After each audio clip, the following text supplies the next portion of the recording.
Pak Prabowo ketika belum jadi presiden, dia sering banget loh saat ngeritik Indonesia. Yang aku masih ingat di kepalaku itu adalah kasus Ghost Fleet. Jadi pernah Pak Prabowo membaca buku Ghost Fleet novel yang memprediksi Indonesia bubar 2030. Dan kita ingat pada waktu itu dibully habis. Dibully habis dan pemerintah bilang bahwa ini adalah sikap pesimisme yang akan menghancurkan bangsa. Di masa Bapak itu ya. Betul, di masa Bapak itu. Pak Prabowo juga di masa Bapak itu pernah bilang gini, Indonesia itu kemiskinannya menurun ke anak cucu. Itu juga aku masih ingat Ustaz.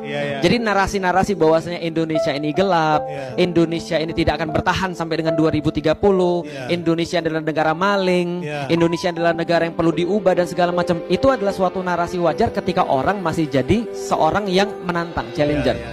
Tapi narasi incumbent, narasi orang-orang yang memang mempertahankan kekuasaannya selalu akan berkata, ini baik-baik aja.